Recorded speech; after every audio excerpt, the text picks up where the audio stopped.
যুক্তরাজ্যের নির্বাচনে এবারও সংসদ সদস্য হিসেবে নির্বাচিত হয়েছেন 4 বাংলাদেশি বংশোদ্ভূত ব্রিটিশ। তারা সবাই সরকার গড়তে যাওয়া লেবার পার্টির সদস্য। 4 জনই আগেও সংসদ সদস্য নির্বাচিত হয়েছেন।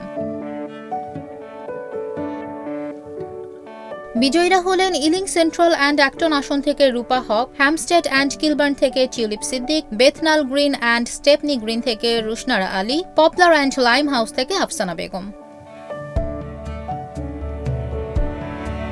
রূপা হক এর আগেও 2015, 2017 এবং 2019 সালের নির্বাচনে লেবার পার্টির মনোনয়নে সংসদ সদস্য নির্বাচিত হয়েছেন। অন্যদিকে জাতির জনক বঙ্গবন্ধু শেখ মুজিবুর রহমানের নাতনি টিউলিপও এ নিয়ে 4 বার সংসদ সদস্য নির্বাচিত হলেন। লেবার পার্টির আরেক বিজয়ী ব্রিটিশ বাংলাদেশি প্রার্থী রুশনারা আলী এ নিয়ে 5বার দেশটির পার্লামেন্টে প্রতিনিধিত্ব করবেন। আর এ নিয়ে 2য়বার সংসদ সদস্য নির্বাচিত হয়েছেন লেবার পার্টির আরেক প্রার্থী আফসানা বেগম। এবারের নির্বাচনে লেবার পার্টি মোট 8 ব্রিটিশ বাংলাদেশিকে মনোনয়ন দেয়। এই 4 জন ছাড়া বাকিরা নির্বাচনে বিজয়ী হতে পারেননি।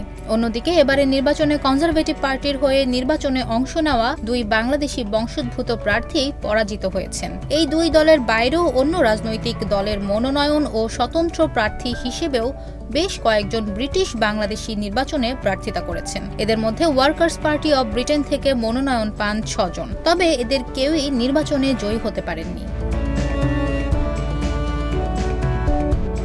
এবারে নির্বাচনে গ্রিন পার্টি থেকে মনোনয়ন পাওয়া 3 বাংলাদেশি বংশোদ্ভূত প্রার্থী পরাজিত হয়েছেন। সোশ্যালিস্ট পার্টির মনোনয়ন পেয়েও নির্বাচনে বিজয়ী হতে পারেননি ব্রিটিশ বাংলাদেশি প্রার্থী মমতাজ খানম। দলীয় প্রার্থীদের পাশাপাশি এবারের নির্বাচনে স্বতন্ত্র প্রার্থী হয়েছিলেন 11 জন বাংলাদেশি বংশোদ্ভূত ব্রিটিশ। তবে এরা কেউই জয়ী হতে পারেননি।